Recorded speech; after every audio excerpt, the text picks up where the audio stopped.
ومن يضلل فلن تجد له وليا مرشدا.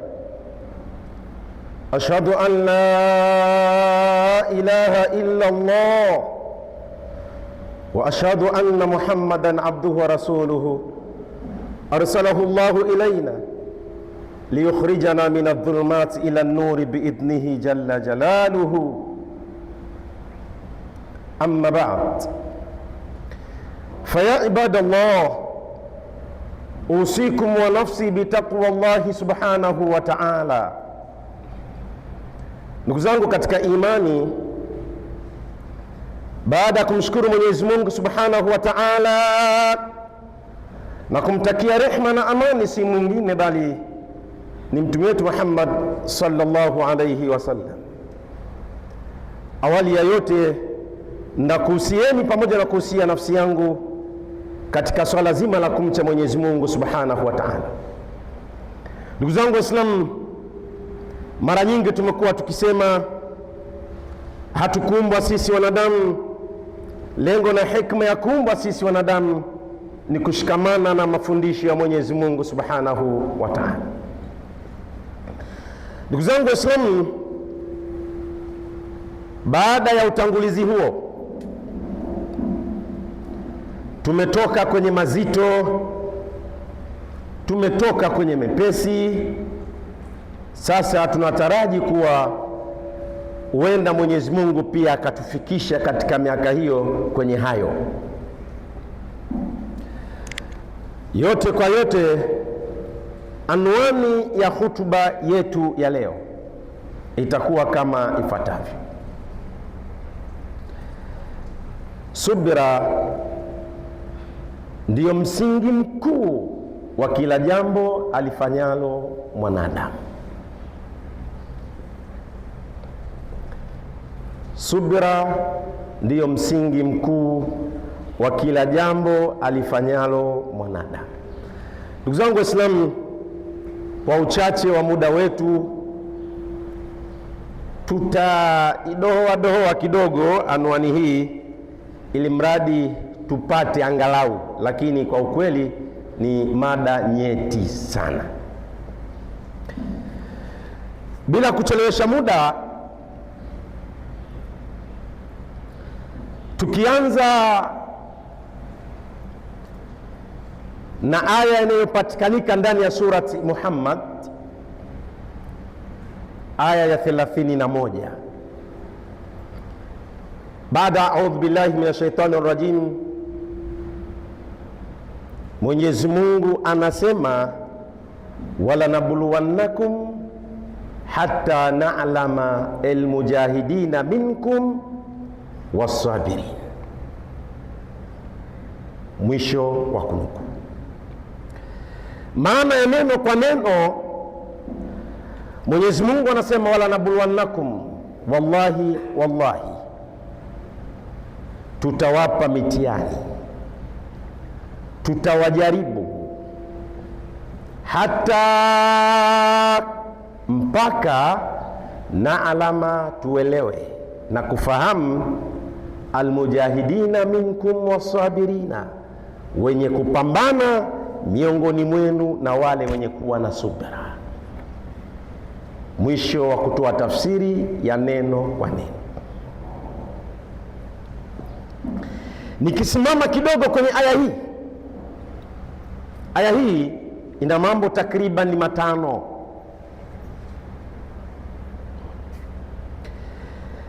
Jambo la kwanza, Mwenyezi Mungu aliposema wala nabluwannakum, hakika au wallahi wallahi. Kwa nini Mwenyezi Mungu aanze na msisitizo? Jambo la kwanza. Jambo la pili, Mwenyezi Mungu baada ya kuanza na msisitizo akasema hata na'lama, mpaka tujue. Tunajiuliza mimi na wewe, Mwenyezi Mungu aelewi? Kama Mwenyezi Mungu anaelewa, aliyetuumba sisi ni nani? Kama Mungu katuumba sisi wanadamu, Mungu hatujui? Kama anatujua, tuyafanyayo hayajui? Kama anayajua, kwa nini aseme hata na'lama, mpaka tuelewe? Jambo la pili hilo. Jambo la tatu akasema mujahidin, wenye kupambana. Kwenye kupambana hapa kila mmoja na tafsiri yake na kila mmoja na mtazamo wake. Jambo la nne akasema minkum, miongoni mwenu ama kwenu nyinyi. La tano akasema as-sabirin. Kule akasema wala nabluwannakum hatta na'lama almujahidina minkum was-sabirin, kwa ikaja atfu kuashiria kule kwenye almujahidin. Haya mambo matano sintayagusa kwa sababu kila moja lina nafasi yake nzito sana, ili tuende na muda. Nimesema nitagusa, nikupe uzito wa kwanza kwenye tamko la kwanza. Neno subira limeambatanishwa na jihada. Jitihada ni ya mwanadamu na wala sio ya malaika. Jitihada ni ya jini na mwanadamu na wala sio ya malaika. Lakini pia subira ndiyo hao viumbe wanaingia hapo. Sasa ikiwa hivyo ndivyo, kwa nini Mwenyezi Mungu aanze na kuapa? Ikiwa hivyo ndivyo, pamoja na Mwenyezi Mungu kutujua, lakini akaambatanisha subira na jihadi na uelewa wa nani? Wa Mungu. Subira na kwa nayo nani? Sasa tamko la kwanza, kwa nini Mungu ameapa? Siku zote kiapo cha Mungu kina moja ya mambo matatu kwenye lugha. Sasa ndio nikasema sitaki niende huko kwa sababu muda wetu ni mchache. Cha msingi na cha umuhimu, anwani yetu nasema hivi: subira ndio msingi wa kila jambo la nani? Ndio tutasimama hapo. Mwenyezi Mungu aliposema nitawatihani, mtihani ama majaribio hayana kaifia, hayana taswira. Katika kila sekta neno mtihani linagusa. Nitakupa mfano mdogo wa kuwa neno mtihani kila sehemu inagusa. Yawezekana wewe wakati unatembea, kutembea kwako ukawa unatembea umetanua miguu. Wakati unatembea umetanua miguu, una balance nguo yako uliyovaa ili iendane na utembeaji wako. Leo namkuta mwanadamu ama kijana anatembea ikiwa suruali iko hivi, atakishuke kwa kuna aina fulani ya utembeaji, ili mradi aweze kubalance ile suruali yake isije ikashuka kabisa. Kwake ni aina ya utembeaji wake. Sasa ikiwa hivi ndivyo, Mwenyezi Mungu wakati amemuumba huyu mwanadamu, alimuumba katika maumbile ambayo anastahiki awe nayo, na utembeaji wake utakuwa kwenye maumbile hayo. Akaja Mwenyezi Mungu akasema la tamshi fil ardi maraha. Neno maraha ndanimo kuna kitu kinaitwa subra. Subra katika aina ya utembeaji kwa mwanadamu kwake inaingia katika mfumo wa ibada. Na ndiyo maana kwa nini kakatazwa aina ya utembeaji? Ndani yake kuna subra inaingia katika mfumo wa ibada. Ndiyo maana kule Abu Bakari alayhi salatu wasalam wakati anatembea kwa hiyo aina, akajiona anakosea, akaenda kujishtaki kwa Mtume. Kwa nini je nimo Mtume? Akasema wewe kwa mama aina hii wewe haumo. Hii ni sehemu ndogo sana katika neno hilo. Sijui naeleweka kama sieleweki. Nitashuka mpaka mtanielewa. Nitarudi pale pale kwenye subira ndio msingi wa kila jambo. Ndugu zangu Waislamu, nirudi kwenye mazingira yetu. Leo maisha ndio kilio kikubwa kwa wanadamu ama kwa wananchi, sijui niseme hivyo. Maisha ambayo yanaendana na uhalisia wa mwanadamu lakini wakati mwanadamu anakwenda kwenye uhalisia wa maisha, anasahau kitu subira kwenye maisha yake. Kila mmoja katika sisi anapupa na haraka ya maisha. Akiamka anawaza maisha. Lakini yaelewe mwanadamu, hasa hata wewe Muislamu, ndani ya maisha yako kuna kitu kinaitwa subra. Yawezekana unakwenda kwenye maisha yako ukakutwa na mtihani ule aliyosema Mwenyezi Mungu, subira ikakushinda kwenye hayo maisha unayoendea, hatimaye ukatoka kwenye njia. Sasa msingi wa hayo maisha yako ni subra. Naleta taswira kidogo. Anasi anasema, nimemsikia mjumbe wa Mwenyezi Mungu anasema, inna Allaha azza wa jalla qala idha ibtalaitu abdi bihabibataihi fasabara awattuhu minhuma aljanna, rawahu al-Bukhari. Maana yake ni nini? Hadithi al-Qudusi hiyo. Anas anasema, nimemsikia mjumbe wa Mwenyezi Mungu anasema, mtume huyo Mwenyezi Mungu anasema pale anapomtiani mja wake kwenye vipenzi vyake viwili, akaja akasubiri huyo mwanadamu, basi Mwenyezi Mungu badali yake anampa ni pepo, kutokana na hivyo viwili alivyopewa mtihani. Viwili hivyo ni nini? Macho. Umezaliwa una macho unatazama, lakini mwanadamu macho unavyoyatumia sivyo ndivyo. Sababu ya macho yako ni kutazama vitu vya halali, lakini leo macho tumekuwa tunayatumia kuangalia picha za X. Leo macho yanatumika kwa wanadamu kutafuta stimu za maisha kwa kutazama mambo ya ajabu. Wakati unatazama kwenye macho yako kuangalia hayo, unatumia nguvu ya kutazama, function yako ya macho inakwenda inapungua. Hatimaye inafika mahala macho automatically yanapoteza nguvu kwa sababu ya mwanga mkali unaotumia kuangalia sio vitu vya halali, ni vitu vichafu. Leo ukiangalia vijana wadogo, matatizo ya macho, kila mmoja analalama macho. Jenga taswira sasa, Mungu kakupa upofu, ulikuwa na macho yako unatazama, Mungu kayachukua, ukawa unakwenda unatembea kwa mkono unaangalia hivi. Nani anaweza kuwa na subira kwenye jambo hilo? Ghafla ameamka macho yake haoni, hatokimbilia kwa daktari. Kwanza kabisa, kama ana namba ya simu ya mganga atampigia simu, kama hana ataambia watu watafute waende wakaangalie ni kipi kilichomsibu mpaka imekuwa haoni. Inafika mahala kwa jambo hili dogo ambalo Mwenyezi Mungu alikuumba na macho yako, umeshindwa subira kuwa Mungu anaweza akayachukua macho yake, anakupa mtihani, wewe unafeli kuwa na subira, unakwenda kwa mganga. Mganga anakuambia umechelewa sana, jirani yako, mama yako fulani ndio aliyekufanyia haya.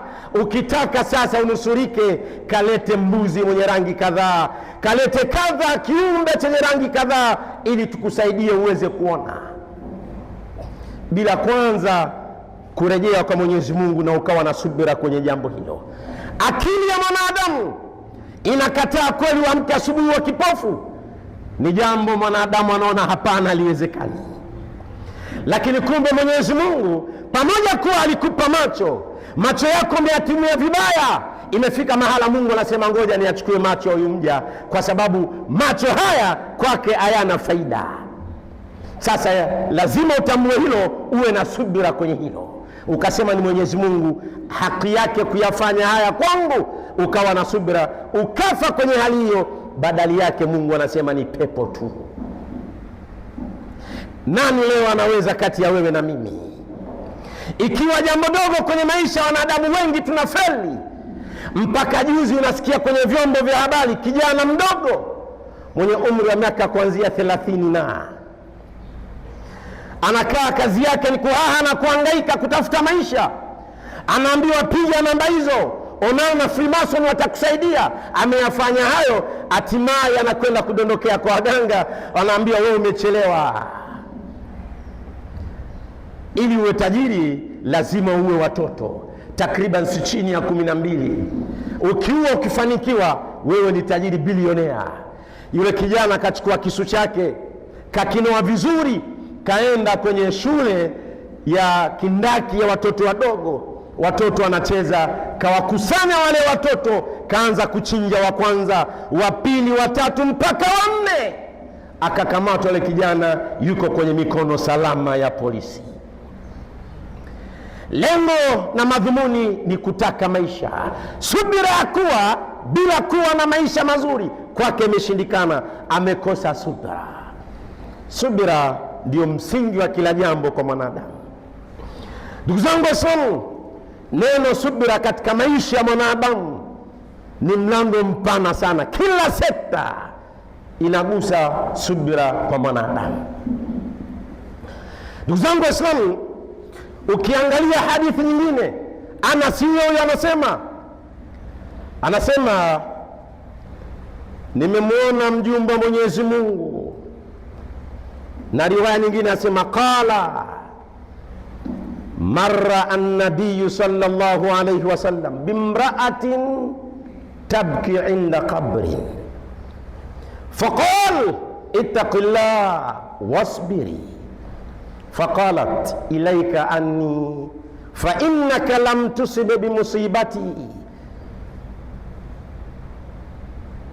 wa lam ta'rifuhu faqila laha innahu an-nabiy sallallahu alayhi wasallam faqalat faatat baba an-nabiy sallallahu alayhi wasallam falam tajid indahu bawabina faqalat lam a'rifak faqala an-nabiy sallallahu alayhi wasallam innama as-sabru inda sadamati al-ula.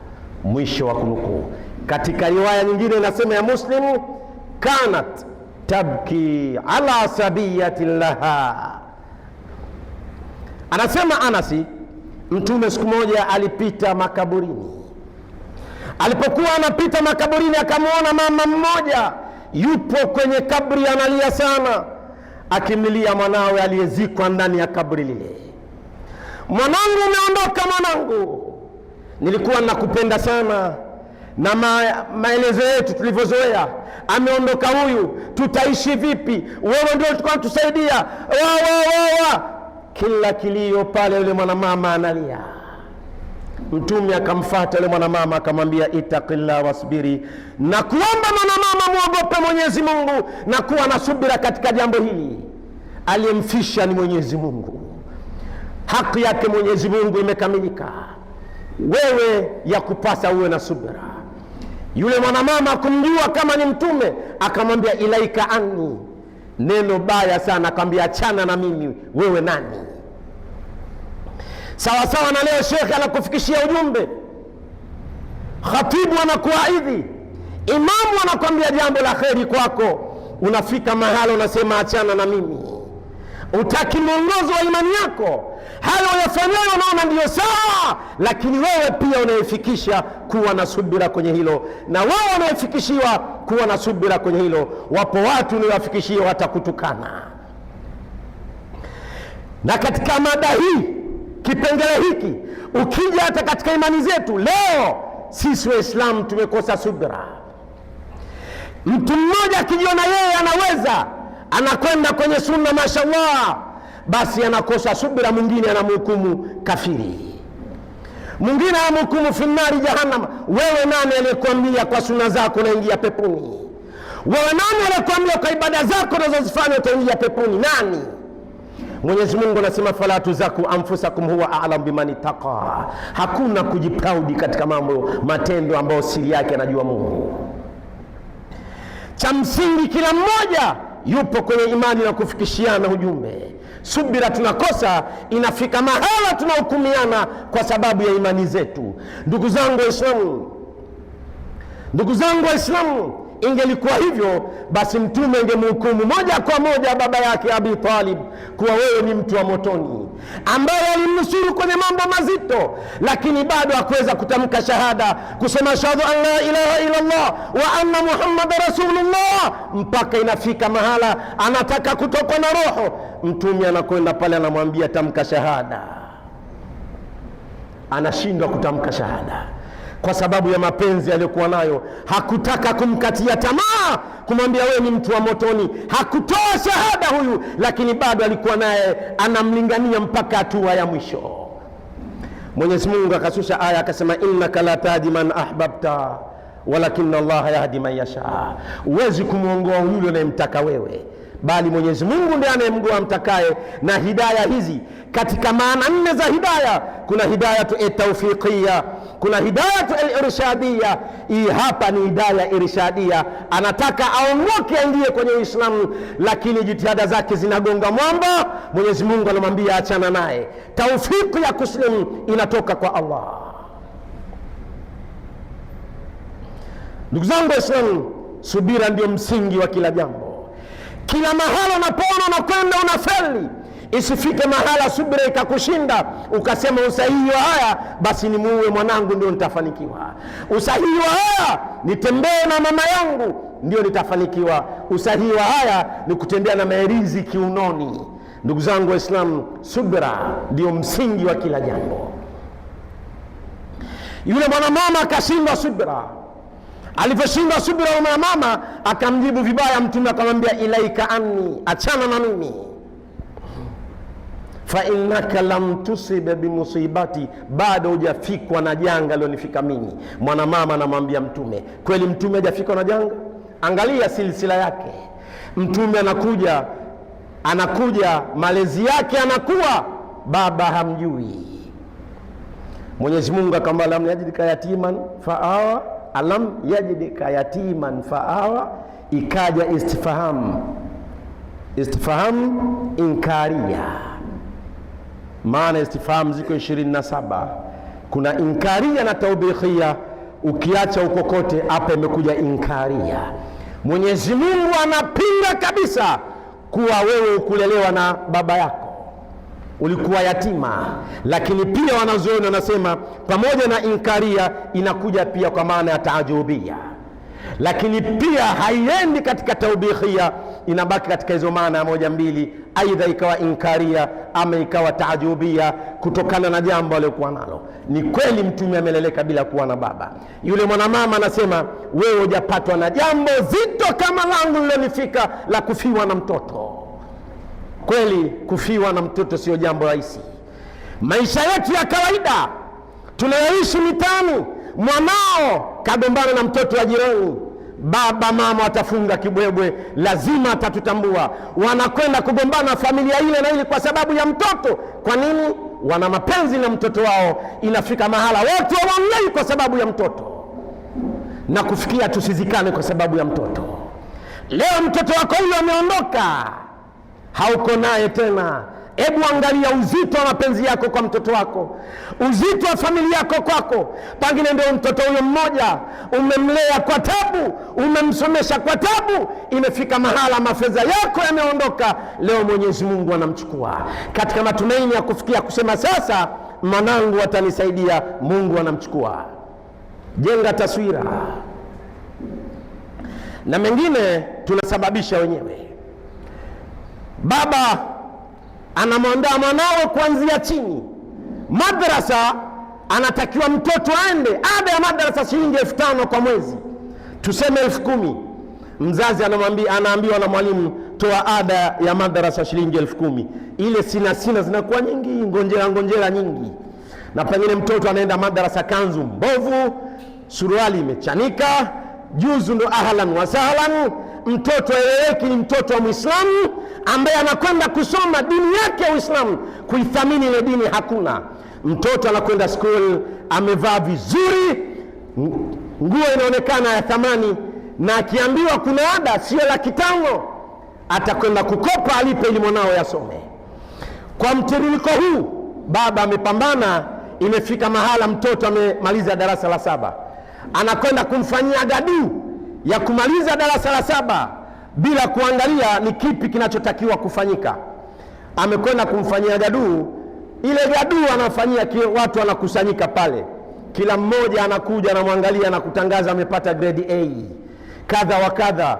Hata asipate grade A, lakini thamani ya ile shughuli anafanyiwa mtoto wa fulani, kila mmoja anaondoka na lake. Baada ya pale nasikia inna lillahi wa inna ilaihi. Baba anaanza kuhaha na kuhangaika, nasema sikubali, naye anaanza tena kutupa hela nyingine, lazima nimjue alimuua mwanangu nani. Subira ni msingi mkubwa katika kila jambo la mwanadamu. Hata kama kuna jambo lolote, kwanza kuwa na subira, alafu baadaye anza taratibu taratibu. Unaweza ukarudi nyumbani ukatukana tusi, kuwa na subira. Wewe umenitukana, talaka, utaacha wangapi? Utaacha wangapi? Subira. Ndugu zangu Waislamu, nimesema ni mlango mpana. Tumuombe Mwenyezi Mungu atujalie kila la kheri na atujalie katika watu wenye kuwa na subira. Ud'u Allah wa antum muqinuna bil ijaba. إن الحمد نحمده ونستعينه ونستغفره ونعوذ بالله من شرور أنفسنا ومن سيئات أعمالنا من يهده الله فلا مضل له ومن يضلل فلن تجد له وليا مرشدا أشهد أن لا إله إلا الله وأشهد أن محمدا عبده ورسوله وبعد.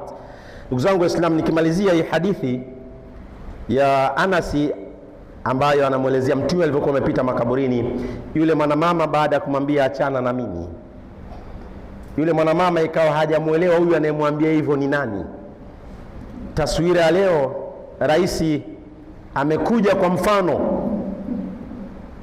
ili usimjue, kwa sababu akivaa nguo ya jinsia yake utamjua kwa urahisi, na ile taswira ya watu wanaotangulia kabla yake utajua hapa kuna jambo.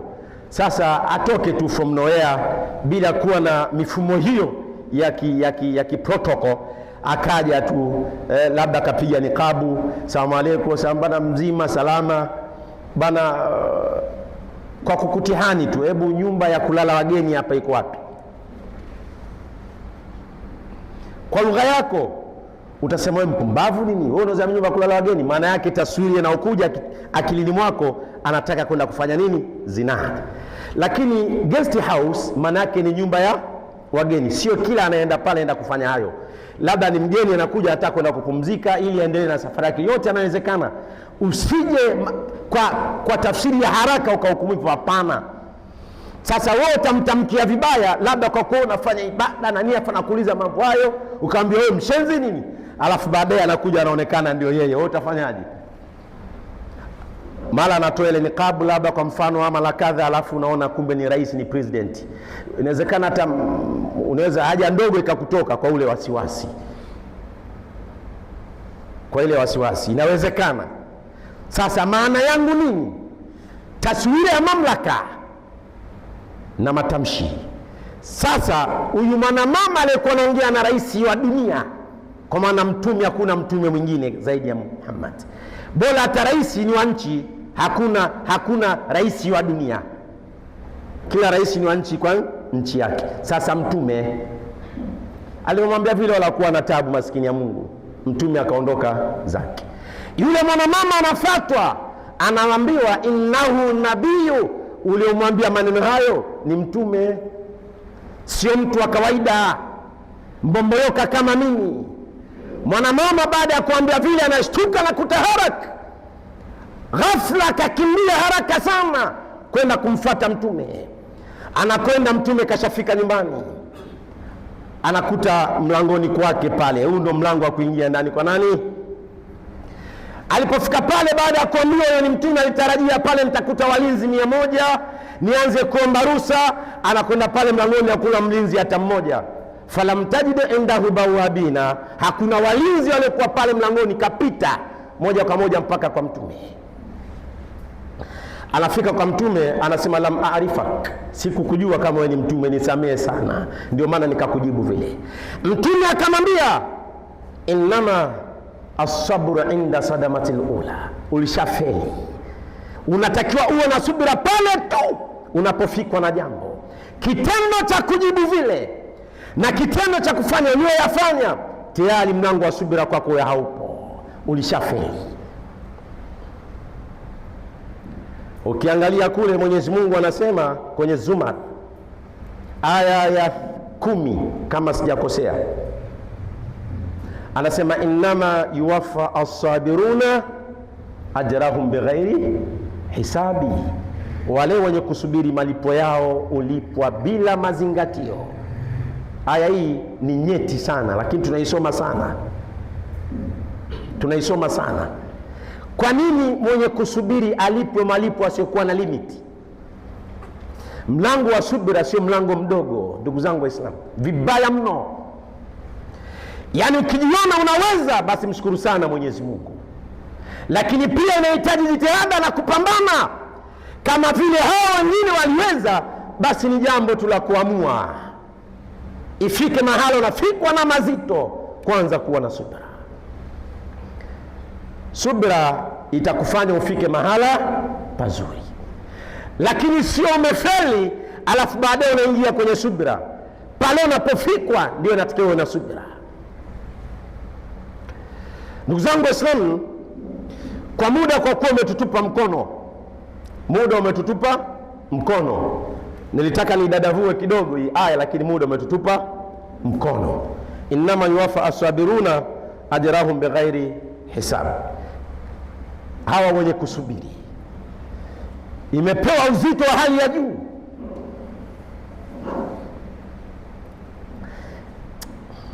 Ndugu zangu Waislamu, Mwenyezi Mungu atujalie kila la kheri na tuwe miongoni mwa watu wenye kuwa na subira. Kama anwani inavyosema, kuwa subira ndio msingi wa kila jambo la mwanadamu. Kwa hiyo pale tunapofikishiwa na pale tunapofikwa tuwe na subira. Lakini kwenye ile hadithi kuna mengi tunajifunza kwa sisi wafikishaji, hata nyinyi wasikilizaji. Kuwa kiongozi sio sababu unayewaongoza kutokosa kuonana na wewe, hasa ukija kwa sisi mashekhe, vishekhe sisi.